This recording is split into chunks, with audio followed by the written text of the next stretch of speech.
Hello and welcome from EC Council for today's panel discussion titled Network Security for a Safe Remote Work Culture in 2021 by panelists David Mohannan, Tyler Cohen-Wood, Tina Grayville, with our moderator Scott Scobber. I'm Khaled and I will be your host for the day.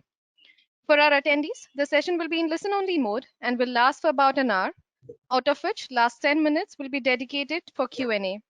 If you have any questions during the webinar for the organizers or the panelists, please put that in the Q&A window. Also, if you face any audio video challenges, please check your internet or you may log in and log out again. An important announcement for our certificate of attendance. Participants need to attend the complete webinar to qualify for the certificate.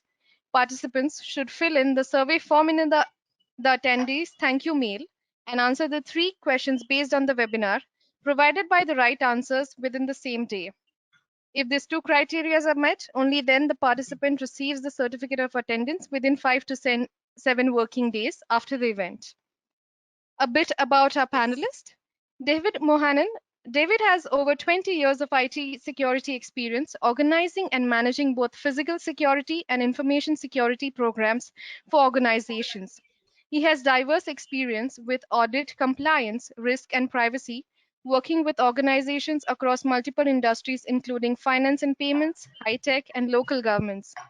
He provides strategic and tactical leadership to create holistic and robust cybersecurity programs that engage users and create effective control with minimal business frictions.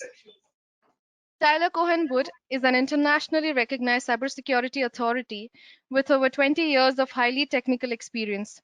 We are also very proud to have her as EC Council Advisory Board member for Global Incident Handling. She has spent 13 of these 20 years working for a Department of Defense. She is also founder and CEO of MyConnect Health Inc., an unique global healthcare platform that connects the best technology, healthcare, and secure patients' crowd data to strategically diagnose and treat diseases. As a keynote speaker, author, national security expert, and overall cyber authority, she is relied on to provide unique insight into cyber threats, cyber warfare, mitigation cyber risk, and national security, and ensuring industries to have a tool and knowledge they need to defend themselves in the digital world. Tyler sits on several cyber advisory boards. She was recently named one of the top 10 cybersecurity keynote speakers in Ontelica 2020 report, Who's Who in Cybersecurity and the Top Influencers and Brand.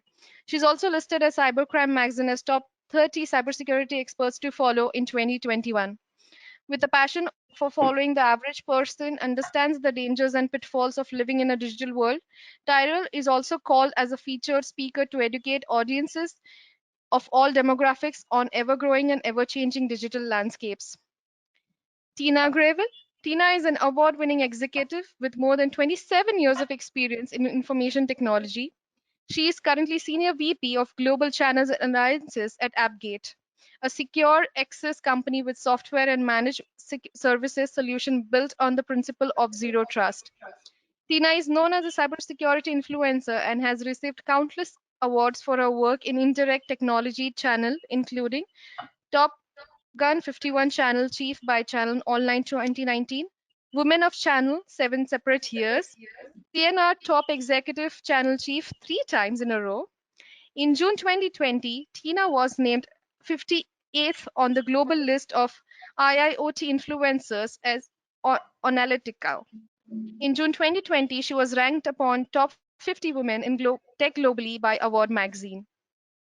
Our moderator, Scott Scobber, is the president and CEO of Berkeley Veritonics Systems. He is a New Jersey-based provider of advanced world-class wireless test and security solutions.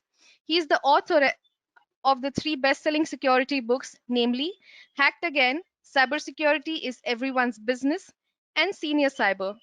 Scott is a highly sought-after author and expert for live security events, media appearances, and commentary on the topics of ransomware, wireless threats, drone surveillance, and hacking, cybersecurity for consumers, and small businesses. He is often seen on ABC News, Bloomberg TV, Al Jazeera America, CBS This Morning News, CNN, Fox Business, and many more networks. Scott also serves as CSO and Chief Medical Commentator for Cybersecurity Ventures and sits on several cybersecurity advisory boards for various companies. Now, without any further delay, over to you, Scott. Okay, thank you so much for that wonderful introduction, and so honored to be with these three great cyber influencers here, where we're going to get a lot of great insight. Maybe just to set the stage and thinking back about this, we're talking about network security for safe remote work culture. When we think about the pandemic in 2020 into 2021, it disrupted all of our lives in so many different ways and had a really big impact on companies globally. And there was a huge shift, a pivot in the workforce, going to the office as we normally do. Our travel plans have changed drastically, and so many workers had to pivot and shift to remote working. And that really sets the stage, because what happens when you do that naturally, it opens up companies to many vulnerabilities that they didn't think about, and they didn't necessarily plan this pandemic. Nobody could have planned for, because it almost happened overnight. So I wanted to dive in a little bit and certainly hear from these experts and get some of their thoughts, in hopes that we could really apply some of these best practices within our own companies, within our own personal lives, so we could really improve our cybersecurity posture and stay safe. So let's dive right into the discussion, and we're going to try to, each question, we're going to try to hear from each of these panelists. That way we get a nice rounded understanding. And again, EC Council did an awesome job organizing this, and we're going to actually get to answer your questions for the viewers that are listening in. So certainly feel free toward the end to send those questions over, and we'll do our best to answer everybody's question. But maybe to start us off, this question: what are some cybersecurity best practices that can be implemented to keep remote workers safe? And what do you guys think on that? And then maybe we'll start off, and I'm just kind of using my screen here. Tyler, do you want to kind of start us off? There's some cyber best practices to keep remote workers safe that come to mind. Sure. There are things that the business can do on the company end, but there's also things that the remote workers have to do to really help secure their workspace. I would definitely advise using a VPN that has multi-factor authentication. Also, it's really important to separate your work devices from your IoT devices, or your kids' computer they're using for school, or your Alexa. All of the various things, you can actually utilize something called a guest network and very easily separate your work devices from the rest of the network. Also, use multi-factor authentication on everything. It just enhances the security layered approach. And what I mean by that is, if you layer security on top of itself, the hacker has to get through all of those different layers. And one thing that's really important too is I think it's really important for companies to give their employees a personal and a business cell phone, because you really don't want to have those two things integrated. And I know I'm taking up a lot of time, so I will let one of the other panelists continue with that. But those are just a couple of quick best practices that you can do right now. Yeah, no, those are great, Tyler. Let's even just to break it down, even for the audience, since we have such varying degrees of understanding. What is a VPN, virtual private network? Does someone want to just explain that a little bit more? It can be in a higher level, but just so our audience gets the sense of it. Sure, I'll take that one. Yeah, go ahead, David, please. So the VPN, there are a couple of technologies that are primarily used for that. And essentially what it does, it creates an encrypted tunnel generally between the workstation you're on, your work PC, and the gateway going into your business, right? So that's most often the way you see it. You hear the term VPN concentrator, and that can be a firewall, it could be a router, it could be a dedicated device. But it allows the communications between that endpoint and your employer to be encrypted such that your internet provider or anyone else who could be listening on the line doesn't have the opportunity to see into those packets and identify, what type of work you're doing, what type of information you're sharing, that kind of thing. And that can be done either via IPsec, and those usually have a client where you click on something on your machine and it opens up a panel and starts that off, or it could be via HTTPS and do it via a browser or a TLS connection. Okay, excellent, good. I'm going to make a comment about the VPNs. Yeah.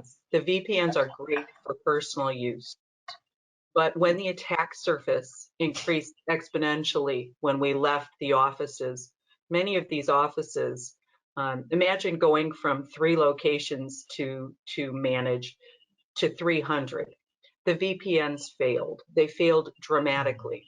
And so I talk a lot about something called zero trust and looking at, as a business, not a personal thing. I use a VPN at home for my personal use for things. It's absolutely fine, but it is not bulletproof. The government last March warned everybody that the VPNs were failing, and that's where, frankly, there was a very low safety threshold for the Colonial Pipeline VPN. So I don't want to be contrary, because these guys are way smarter than me. But what I will say is that for business and for personal, you have to look critically at that VPN. If you have a business, you should be looking a little further beyond the VPN to a more a solution you can segment, a solution that doesn't just simply look at the IP address, but it also looks at who you are contextually to make sure you're who you say you are. Yeah, no, that's a great point. And I think it's important too, realizing different things work for different people, because perhaps somebody on a consumer level or a small business, they can only go so far. So if they're doing nothing, that's a good opportunity where a VPN really fits in well. So I appreciate that there is different levels there. Another point I always like to just bring out, in addition, the free VPNs are often dangerous, and that's often because they actually collect data about you. So now you don't have privacy, and now they're selling that information, which should really be a concern there and something to think about. Now, another point that was brought up, and I don't want to miss this, Tyler brought this up about the importance of multi-factor authentication, and I would love to have you guys weigh in on that, because to me, oftentimes when we think about security, there's a trade-off. We got to balance security versus convenience. And many people that I talk to, they want to get on, they want to log in, do what they got to do, and get out. Now, what happens when we use multi-factor authentication? Does anybody want to weigh in on that a little bit, or certainly you all can, a little bit, your opinions about it? Sure. Go ahead. You want to start us off, Tyler? Go ahead. Oh, sorry. No, go ahead, Tina, and then I'll add on. It's your turn. It's your turn. No, I was just going to say, the multi-factor authentication is one extra step. Just like I just said about the VPN, making sure you are who you are. It's a very nice verification step. Honestly, do I use it on everything? No. What I do use it on are the critical things that could expose me, like mail, like banking and finance, right? The healthcare. A multi-factor, if you have a VPN and that's all you have, give yourself that other level of checking, and that will serve you well for the accounts that you're most concerned about.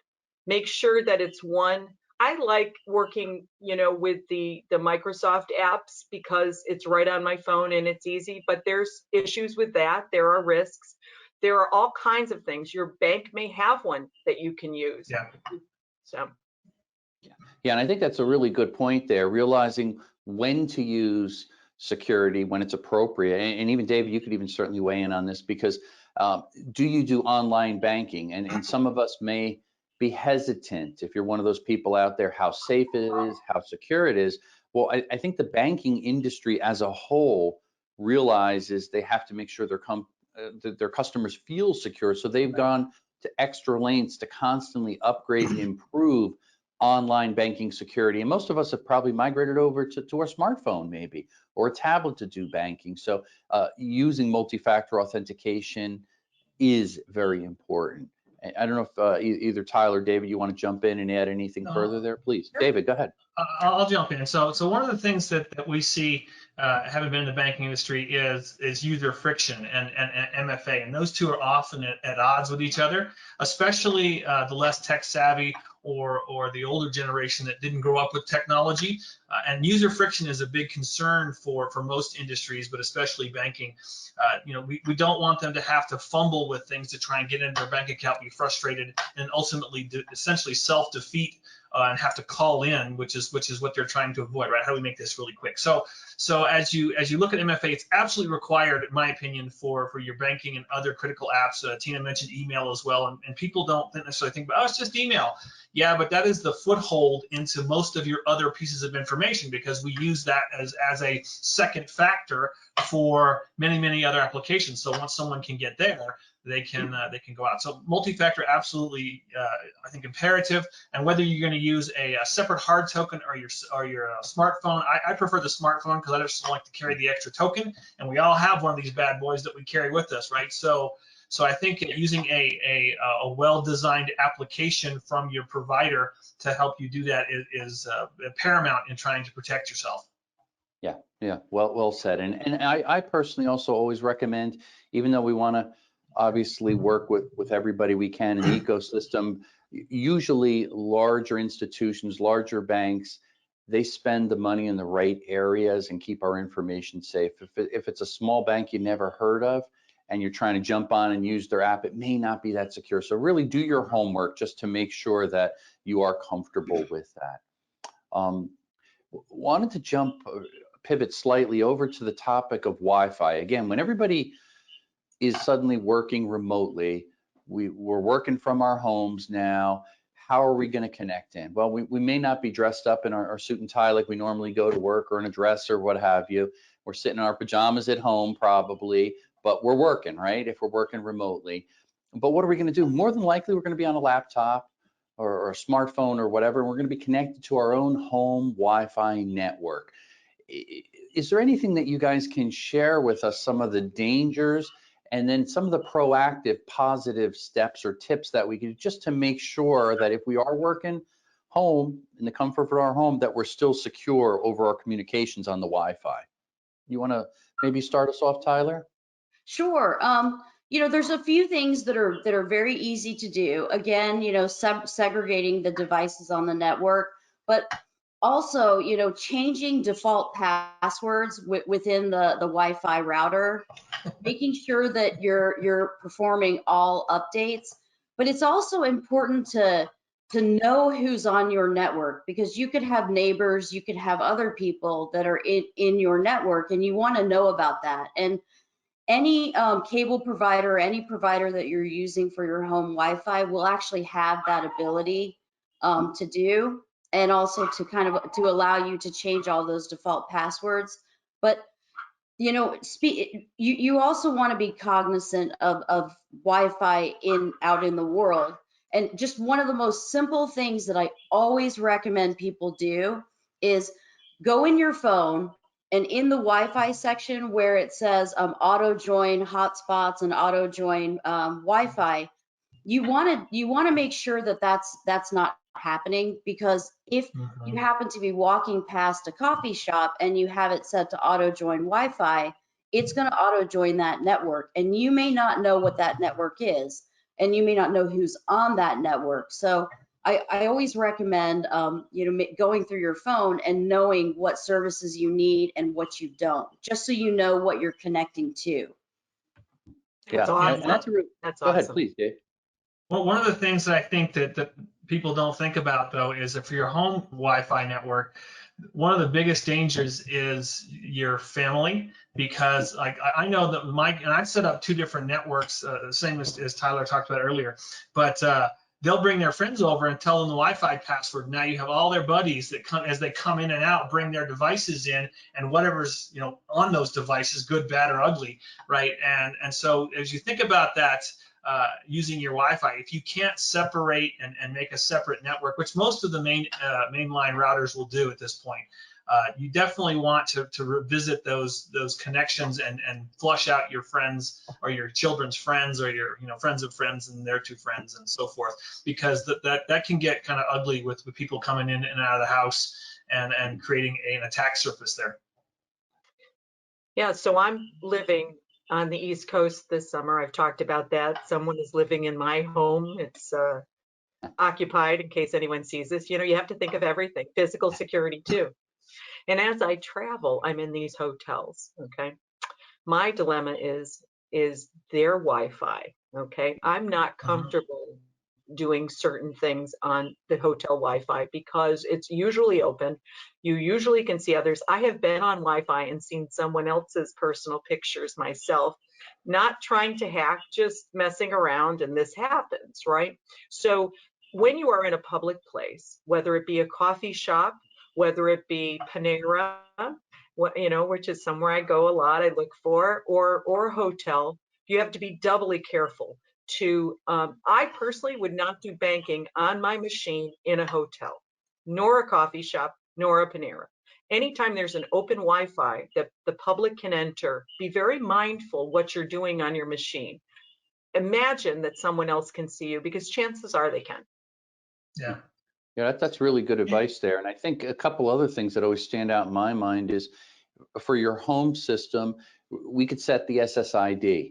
So we may not want to broadcast that, hey, this is Scott Right. Schobert's home Wi-Fi that you want to try to hack into. So you could make that so it does not broadcast. That could be an option. I think David and Tyler touched on the importance of having a guest account set up there so that when those friends come over for your kids, you can give them that password so it's only going through that, and you control the security of it. You're never giving out your master password. I think that's really important that people consider. Also setting the obvious, and a lot of times people just don't do the obvious. I've checked on a lot of people setting up their Wi-Fi.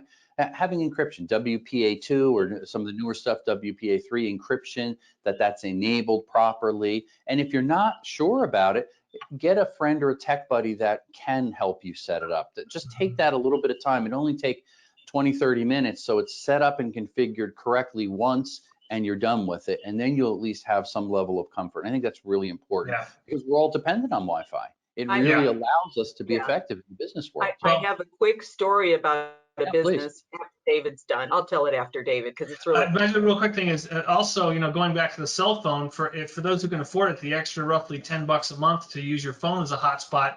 Now you don't have to use anybody else's stuff for your critical data. Yeah, that's brilliant. I do that myself. Once I leave my own Wi-Fi network of my company or my homes, I'm in an airport or something else, I am my own hotspot and I control the password. I'm not broadcasting that to everyone, so I can sync my phone, my laptop, and burn through my expensive data. Tina? That's you should use. I gave you a problem without a solution. That's a perfect solution. One of the things that I just wanted to share is that as we talk about these solutions, remember that in businesses they've been doing this and they didn't always use them. We went and sniffed a network one time to see how many open ports there were, right? And there were supposed to be 43. There were something like 2,400, and the guest network was being used the same way as it wasn't used properly. So if you go to the trouble to set these things up, you need to set them up properly. The scary thing about all of this, and again, this was a business, this was I can't even tell you the kind of business because then you find a way to figure out who this is, but I'm going to tell you, you could see through their network to their service providers' accounts and somebody else's business. So not just that company, but the service provider that was doing managed services, we could then see other customers. There's really scary stuff that goes on in some of these businesses. So as Scott, you said, if you're a small business, you probably can't afford it. Well, I think if you can't afford it, you have to figure out a way to work with others to afford it, because you are putting your entire livelihood at risk. These people had no idea. They had billions of dollars behind them, and we could literally see. We also broke into their cameras.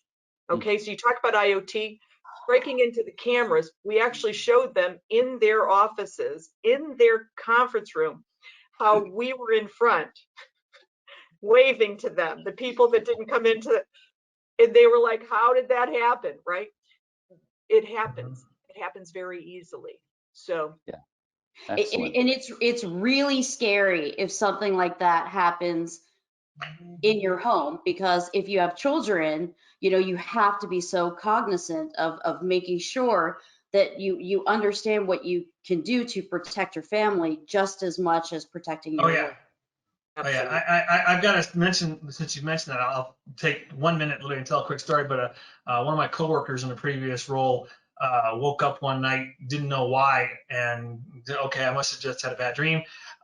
Walked past the Nest camera that she had sitting on her windowsill, and she noticed in the corner of her eye that the red light was blinking, and came back and started looking at it, looking for information, and found out that the camera had actually been hacked in the middle, and the noise that woke her up was the beep from the, I think it was from administrator or something like that coming on. So it was actually someone watching them while they were sleeping on the Nest camera. So you've got to protect all those cameras as well in your personal environment as well. Yeah, yeah, and I thought that's a great really thought there. We kind of all three of you touched on IoT, and just thinking about that, everything is migrating over to being plugged into the internet. Everything that we can imagine, be it from smart homes and smart cars, things that don't even make sense, but there's that desire to plug into the internet because that's what these big tech companies are pushing for. So we as consumers and business owners do need to be cautious there and ask ourselves that question: do I need to connect into the internet? And then maybe the second question, how secure is this, before we dive right in there? So some great insight from you guys. I want to jump to one point so I don't miss it, because I think it's important there. Help us understand, and maybe somebody wants to even start off by defining this for us here. How again, we've shifted, organizations have shifted to this remote workforce. They could stay cyber safe by implementing defense in depth practices. Can you guys break that down a little bit to get away from the acronyms a little bit? So again, we have some practical advice that our audience can walk away with. Did maybe Tyler, do you want to start us off there? Sure. Okay. So some of the best, I'm sorry, can you repeat the question? Yeah, sure, absolutely. No, I was talking about the pivot that we have going to this remote workforce, and by implementing and staying cyber safe, we implement what's called defense in depth practices. Kind of, if you can just help us understand that a little bit more, maybe in layman's terms, so we can get the sense of it from our audience. Well, defense in depth is really kind of taking that layered approach, but I'll touch upon something that Tina brought up earlier, and that's the zero trust model. And implementing the zero trust model, I will put it in the most layman terms possible. Zero trust is different from how we've worked with things in the past. In the past, what was inside of our network was considered trusted, and other people outsiders could be trusted, but this model is completely different, where no one is trusted unless you prove that you should be trusted. And I think that that's really putting it at kind of at its most basic layman terms. It's Yeah, perfect. no, that's brilliant. It's Brilliant.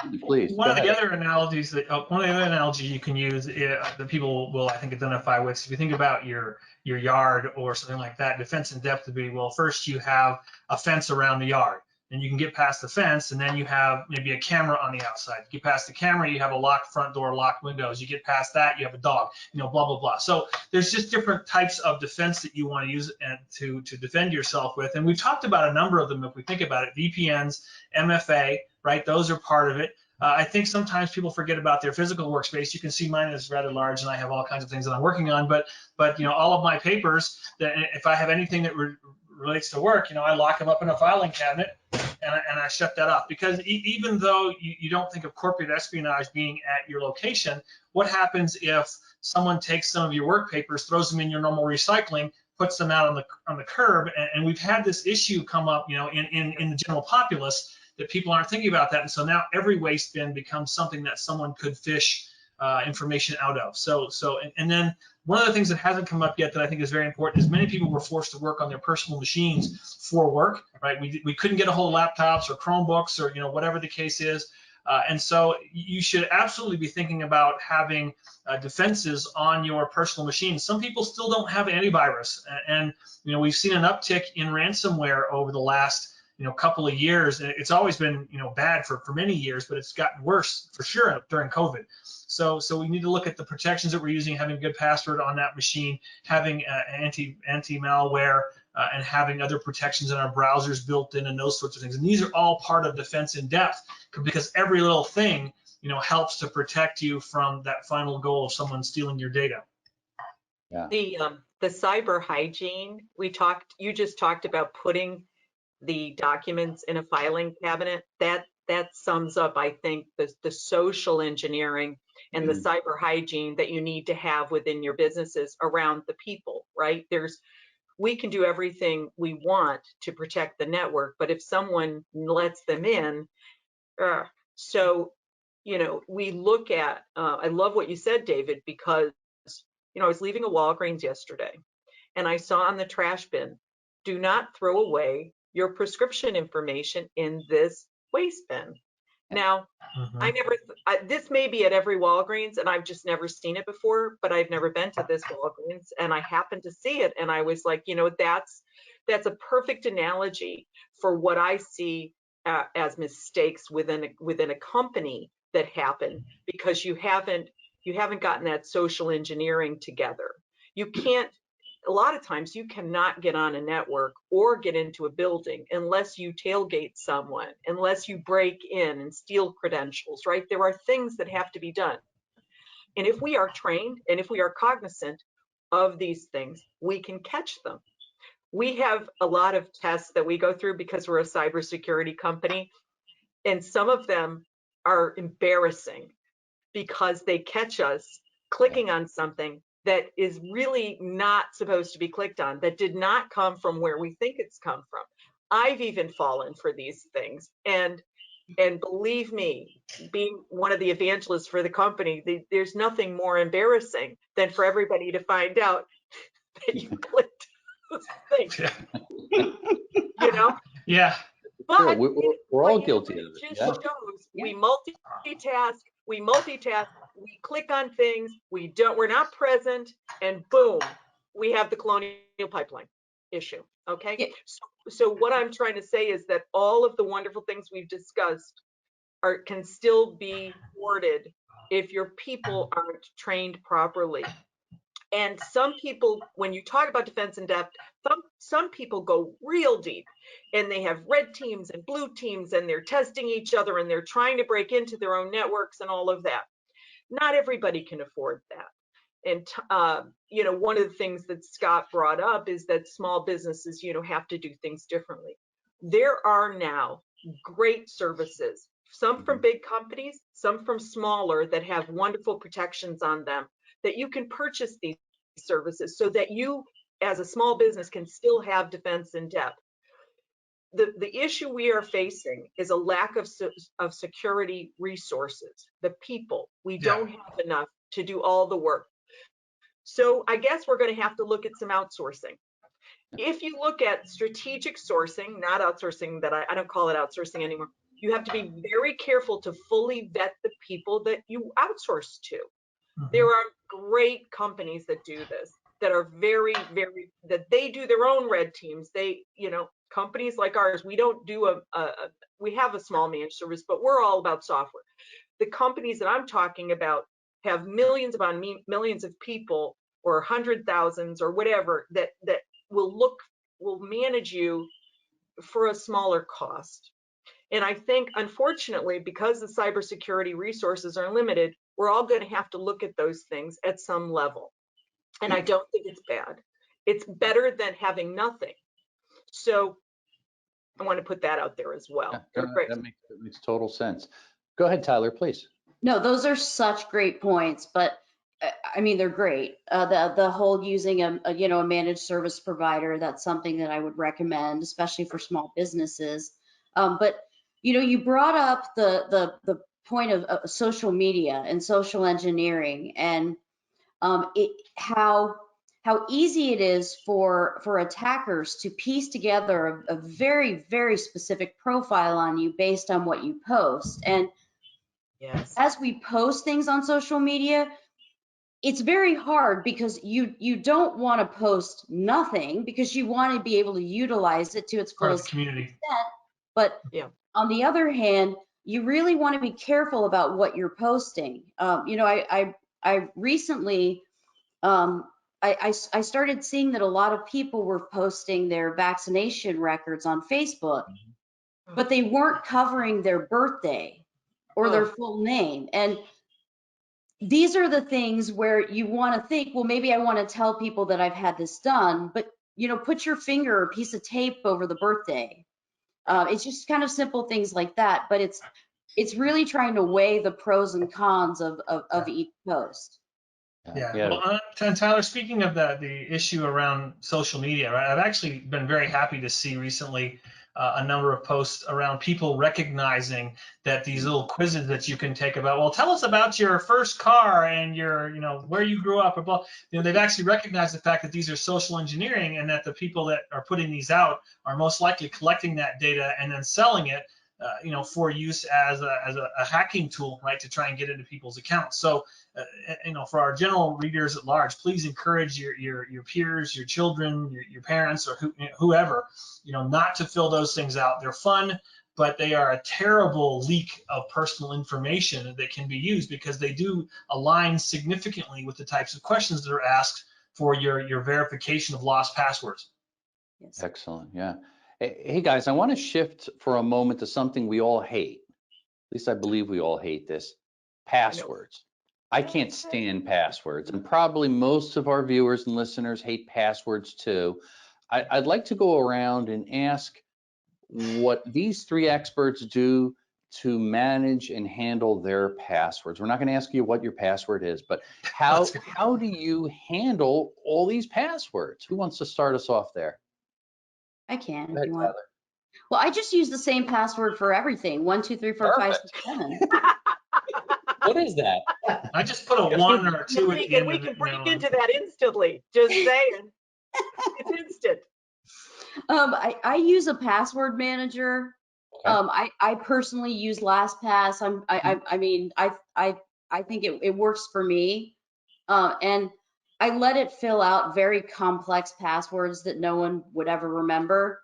But Yeah. another good trick with using passwords, if you want to remember them, is come up with some weird phrase and use like the first letter of each one of those words. Like, I don't know, maybe your phrase is I really like chickens, and you would kind of take that phrase, you'd always remember it, but you could use the first letter of the first word, second letter of the next word. So doing tricks like that can kind of help, but Excellent. really the Yeah. password manager know. is very easy. Go ahead. One of the things that I recommend in that same vein, Tyler, is to pick the tagline, the first line or the chorus from your second favorite song and beyond. Don't ever use the first one because that's the one you walk around the office humming all day, right? So Right. don't use that one. You know, or people talk about using books, right? Take it was the worst of times, it was the best of times, right? And doing the same kind of thing with a published work, you know, like a book code. And there's plenty of mnemonics that you can use to create your own complex passwords. And then you can switch out, you know, an exclamation point for an I, or use a 1 for an I, or, you know, there's plenty of other substitutions you can use. But that way you have something that you know and you can reference, you know, and use that for various types of passwords that you create. And I think we've talked about with passwords as well, Scott. You know, don't reuse them. You know, Tyler likes to use the same password, and that's her choice. That's fine. But in all seriousness, but yeah, we definitely do not want to use and mix our passwords because we've seen this in real live news cases where someone used the same password for their email that they use for their bank account, and that's a super bonus for an attacker, right? Because once they get access to one, they've got access to everything. So at a minimum, you know, please don't reuse passwords, but if you're going to, keep them in the same genre. So like maybe for your email or for your finance or for whatever, but even that's dangerous. Right. Yes. So we like to use a different password for each account, especially those critical accounts. Each of your bank accounts should have a different one. Each of your email accounts should have a different password. You know, that kind of thing. I'm sorry to go. And don't use the password. Don't have the password stored in your browser. Yeah. That's very dangerous to do. Let me read you something. This Mark Sangster from eCentire put this on Twitter quite a while ago. I don't know where it came from, but it's a wonderful chart. I'm going to tell you what it says real quickly. If you have a 9-character password, if it's only numbers, they're estimating a hacker can get in there in seconds. If you add mixed and lowercase, it's 4 days. If you add mixed numbers, lower and uppercase, it's 153 days. But here's the major one. If you use mixed numbers, lower, uppercase alphabet, and symbols, you might be protected for 12 years. So I think it's a matter of, I like what Tyler said about having the system generate these very wacky passwords and not have to remember them. I like that a lot because it's hard. But if you're going to do a phrase, make sure it's long enough and make sure it's got some numbers in there. Maybe use a number instead of an E, or an @ sign instead of an A, or something, so you can utilize symbols as well as numbers and lowercase and uppercase. And most of the time now, the password, the companies are going to prompt you to, if you haven't done it. It's very frustrating. Oh, You yes. know, you reuse this, or you forgot that, and then you have to redo the whole thing. But it's for our protection, and so we should love it. Right? Yeah. We should love this. We should love, if we're going to hate them, we got to love to hate the passwords, because it's all we have right now. Yeah, or find a way to make them stronger. Well, what I also encourage people to do is, and there's a lot of these free ones online. And when I say this, I should preface it by, don't put your actual password in this, but put it in a sample password and ask yourself, how long would it take to hack this password? Kind of to Tina's point, to get a sense of what constitutes a long and strong password. And you'll quickly train yourself that making it more obscure and longer it is, the longer it is to hack and the harder it is to remember. And hence the reason why you should use a password manager or some means that you can employ to keep your passwords really, really safe. I'm going to say this too, because it's something that's near and dear to you, Scott. That book behind you that says Senior Cyber, when I got it, I received a little password manager in a paper form. Now, while this is something that we used to make fun of, like anyone could steal it off your desk, believe it or not, I used a piece of paper like that from that guide in my wallet that has my key passwords to get into my password vault. Okay, so writing, you got to write. Sometimes you have to write it down, folks, and then put it in an extremely secure place.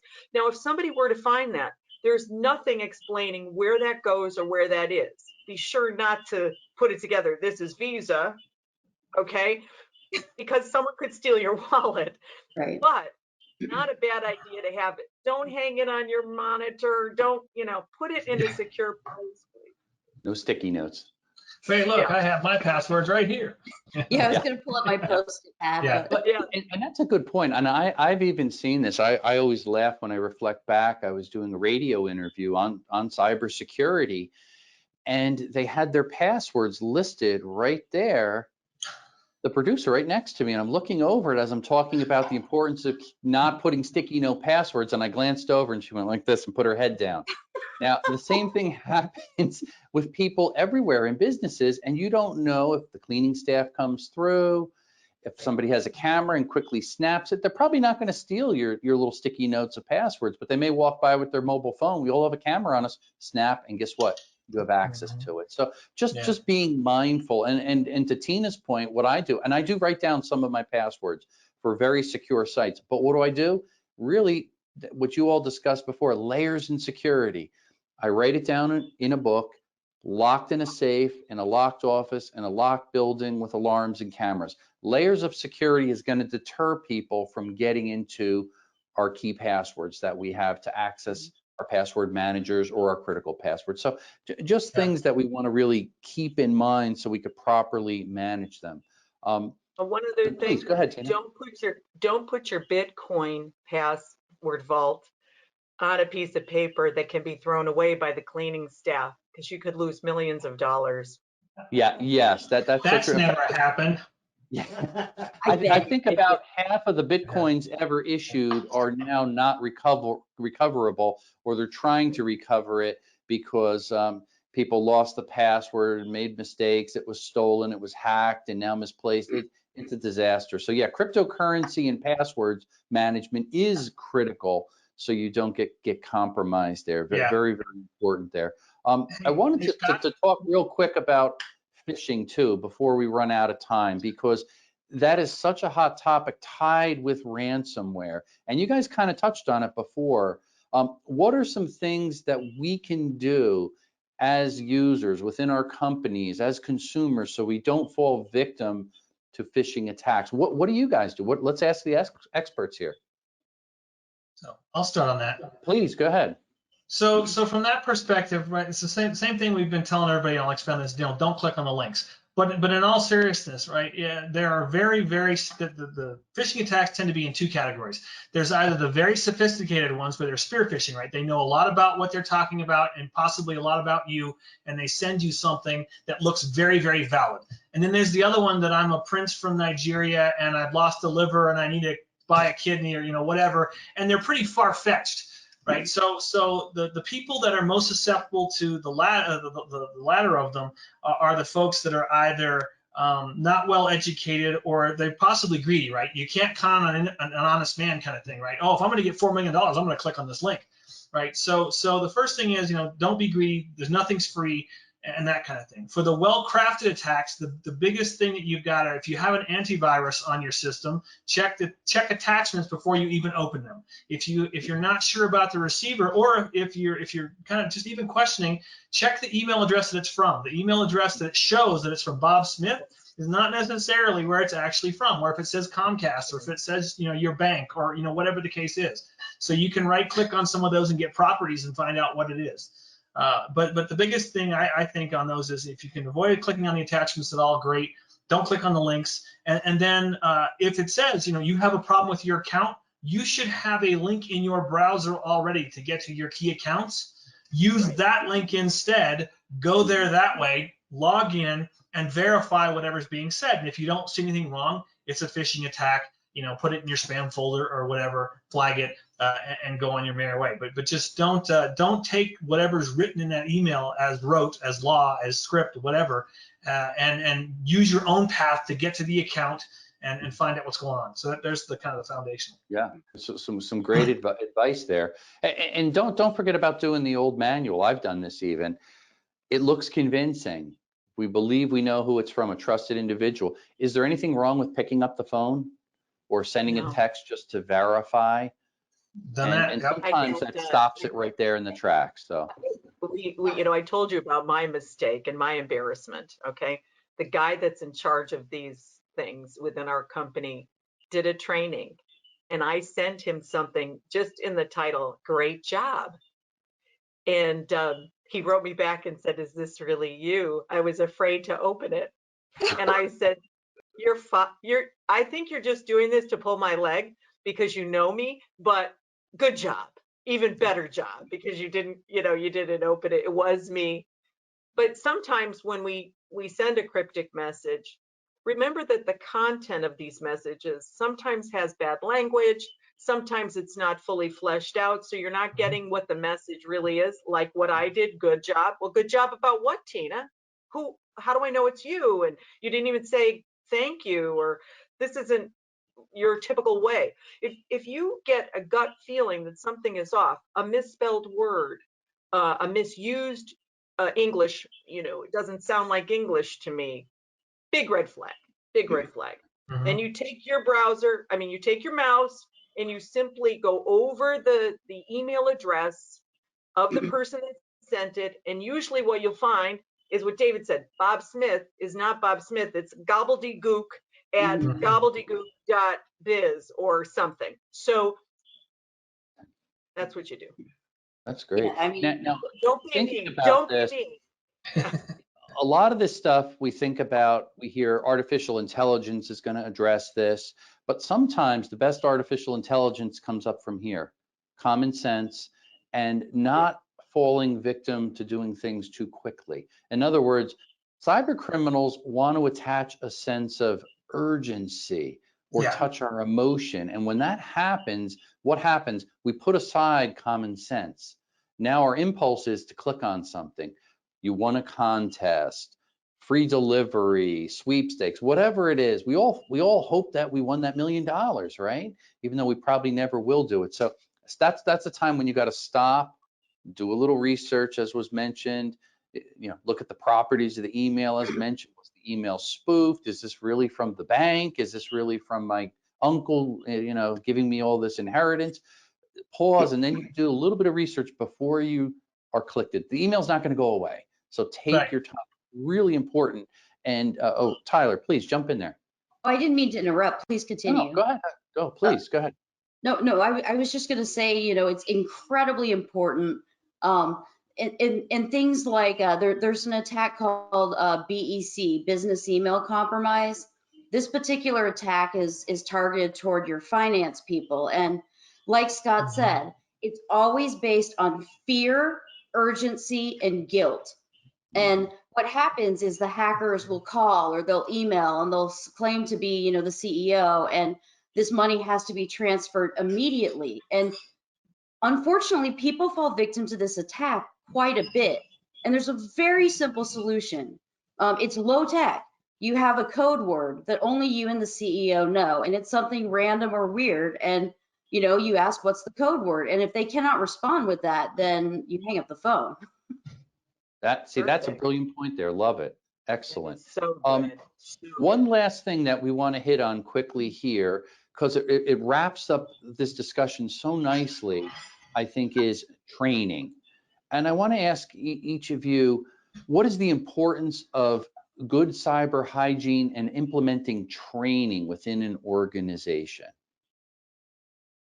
I'll take that one first, if you don't mind. In a previous role, I did a significant amount of research around this particular area. And one of the pieces of research that came out that was very, very interesting is that 92% of the individuals that we surveyed recognized that the training they received on the job for cybersecurity, they were using those same tips, tricks, and techniques at home.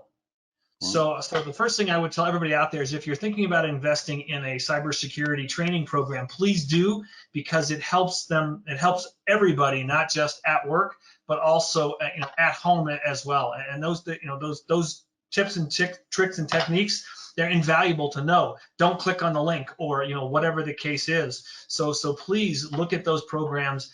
Don't just make them slideware. I've been a trainer for 15 or so, actually more years than that. It's kind of scary.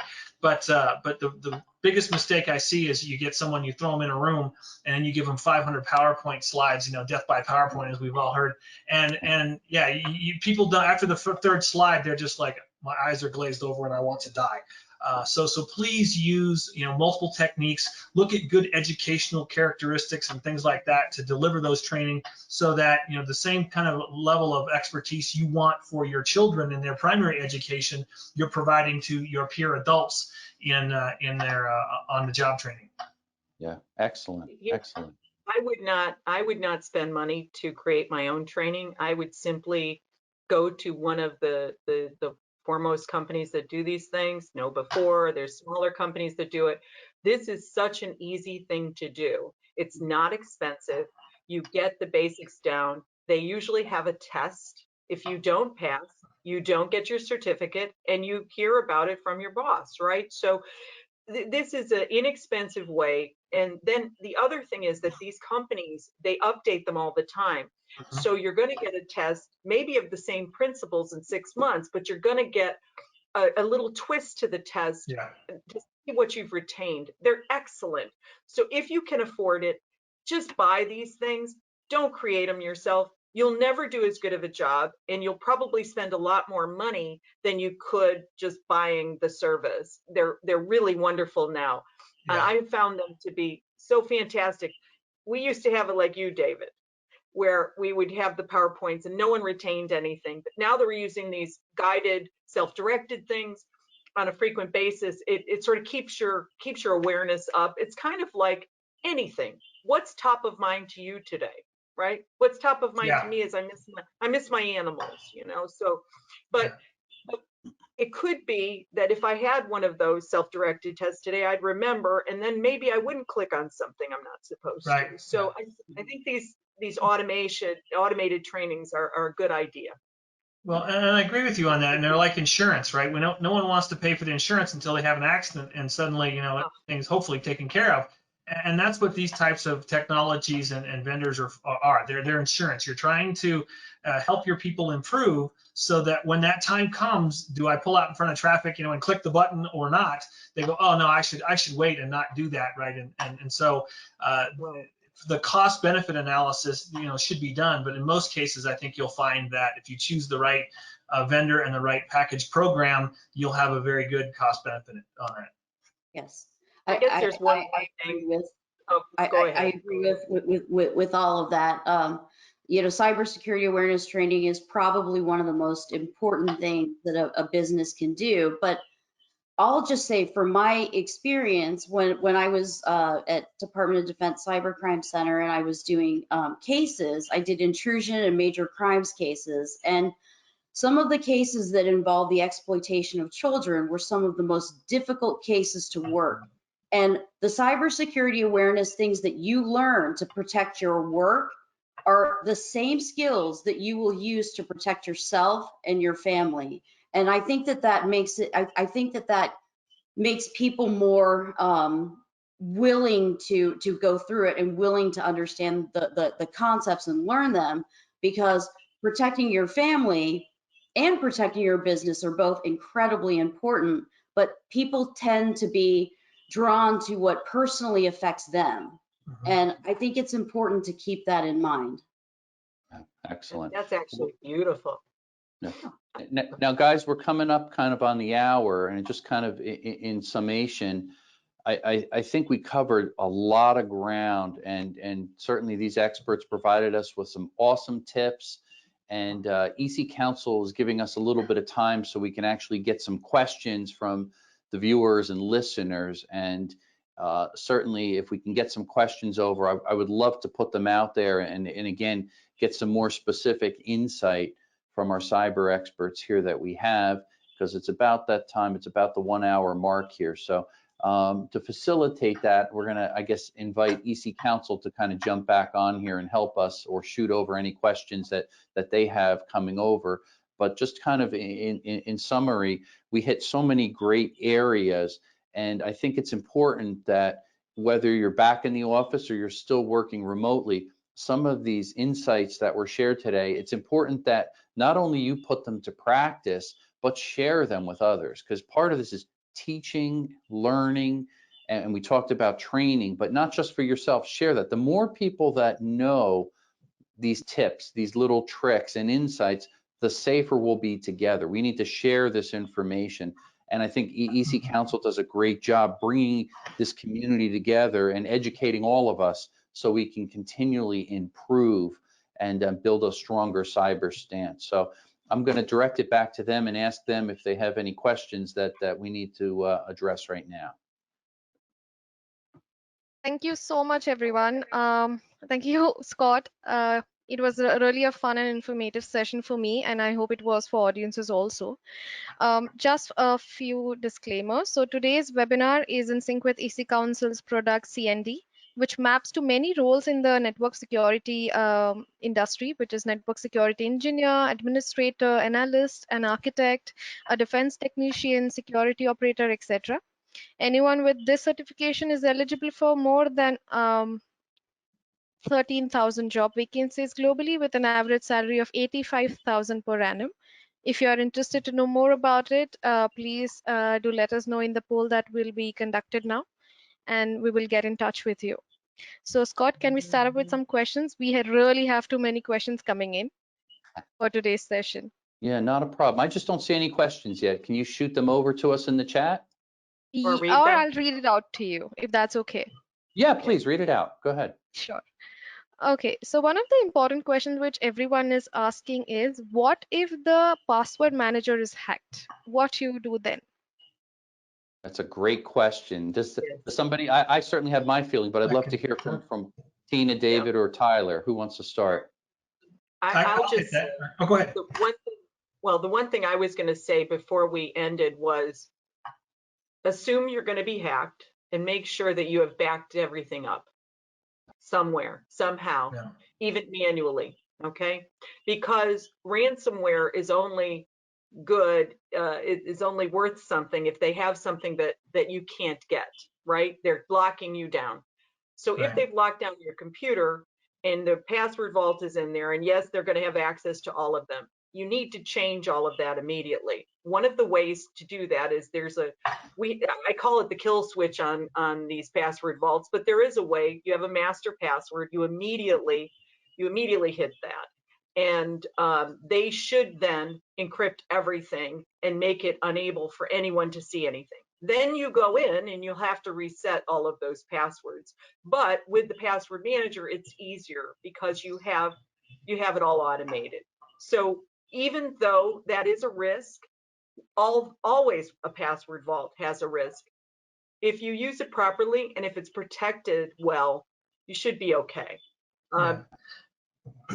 I think, Tina made that point, and I'll expand a little bit. In terms of the password manager being hacked, the key is that you have a master password that encrypts all of your passwords that are stored by that password manager. So if your vendor is hacked, right, and they've done a good job of implementing the encryption, then the attacker, even though they get this ball of passwords, still has to be able to crack the AES 256 or whatever's being used. And as long as we believe and understand that that has been implemented effectively, right? Hopefully it's had some kind of a review on it before it was deployed. Then there's still going to be, several hundred years or the life of the universe, actually, I think, for them to crack that, depending upon the length of your password. So it really just depends. You need to talk to the vendor and find out how they are securing your password vault, so that you understand whether or not the hack that they experienced puts that in jeopardy. But I still agree absolutely with her in that if that does happen, you do best practices to go through and update all your passwords, and most of them have a facility for doing that to help you speed that along if you have to do it in a larger context. Yeah, and keep in mind, just about every password manager company has been hacked. That doesn't mean all the information is compromised. To David's point, they've got a lot of passwords that are heavily encrypted. Now, has AES 256-bit encryption been compromised, or can you hack that and decipher it over time? Absolutely. The key is nothing is 100% secure. Right. However, doing nothing is not secure at all. So you have to do something. That's really important. Agreed. Again, that layered approach. Yeah, exactly. Good. Another question there from our audience? Yes. So if you recommend using a VPN, are you recommending split tunneling or full tunneling?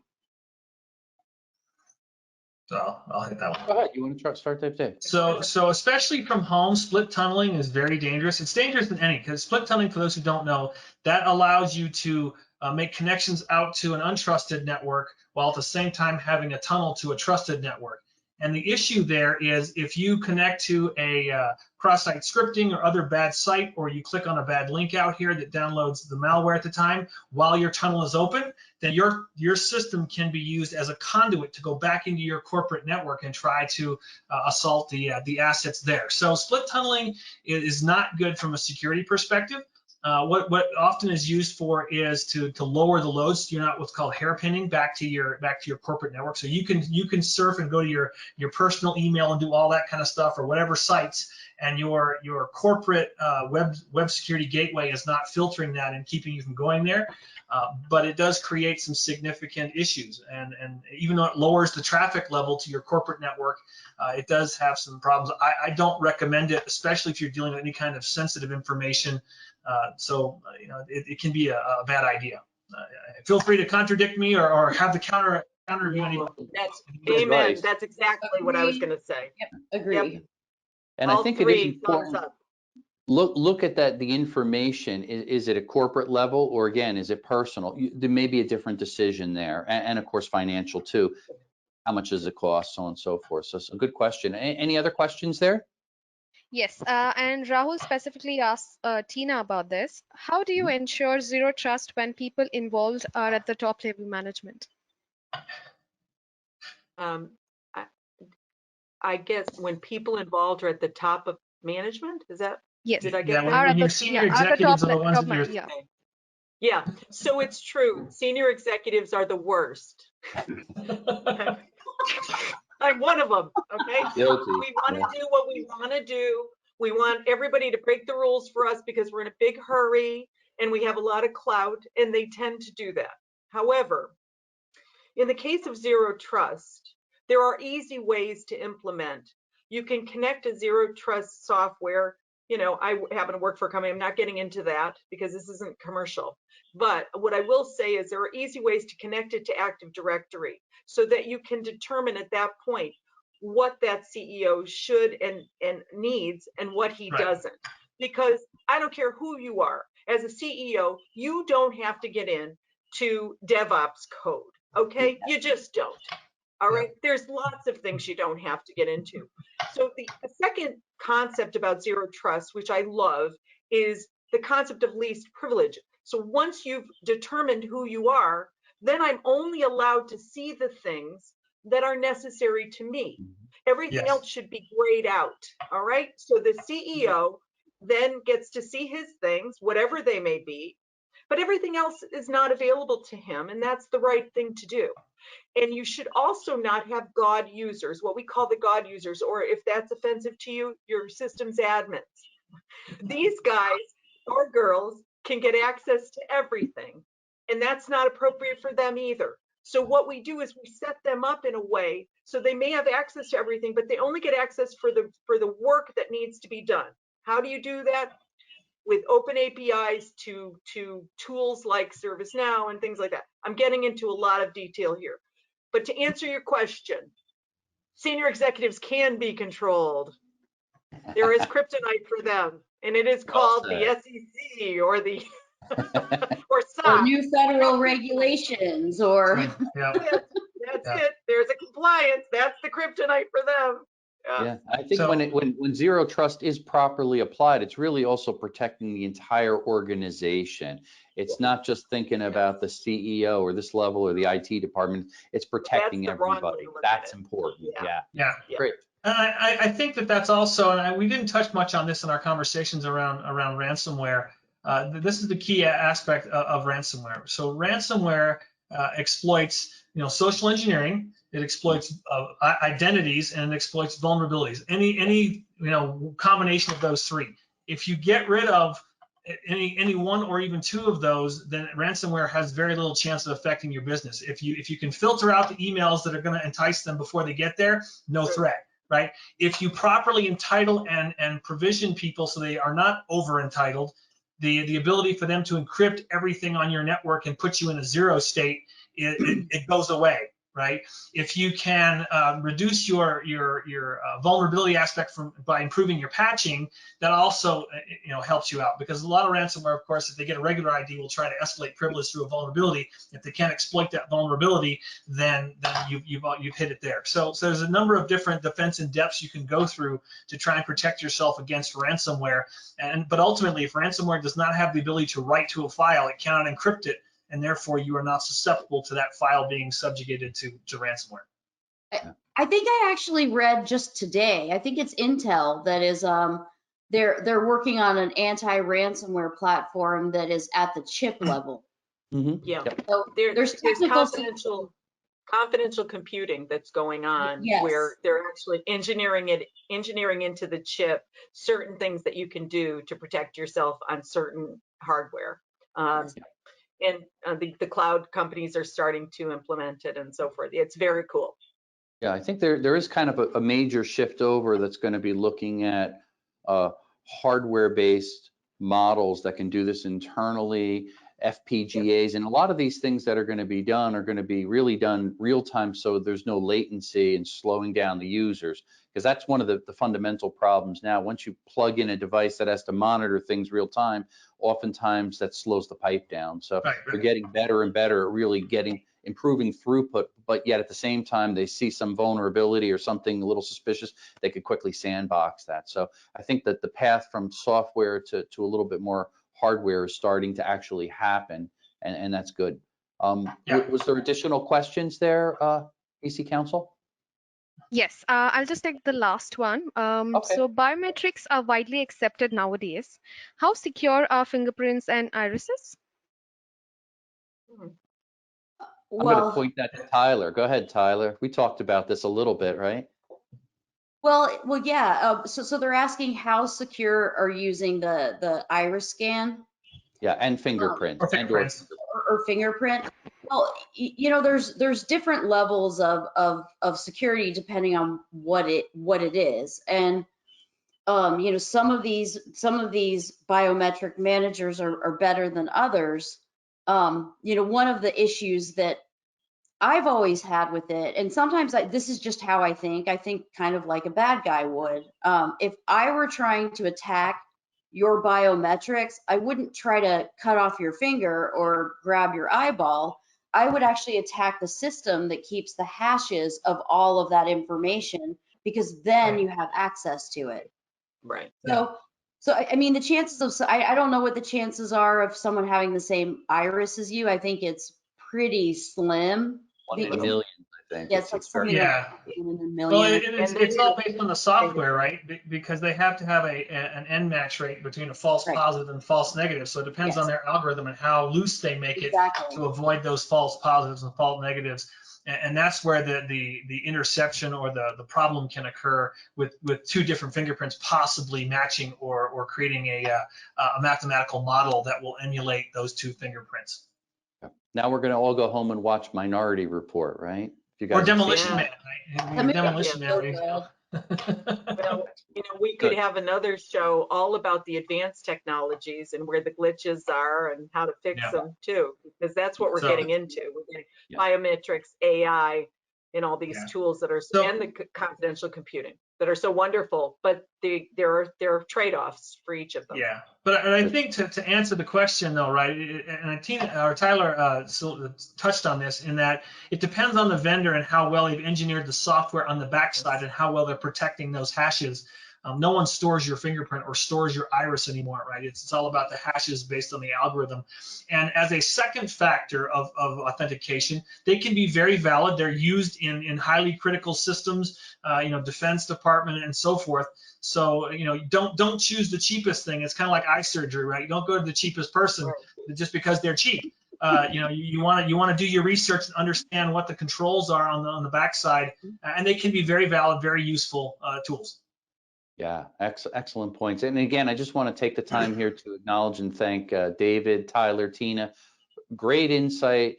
Really enjoyed the conversation. And again, really a round of applause for all those that are watching, viewing, and thank EC Council for bringing this all together, for having a delightful conversation. Really appreciate It's a everyone's wonderful attendance. place to get knowledge.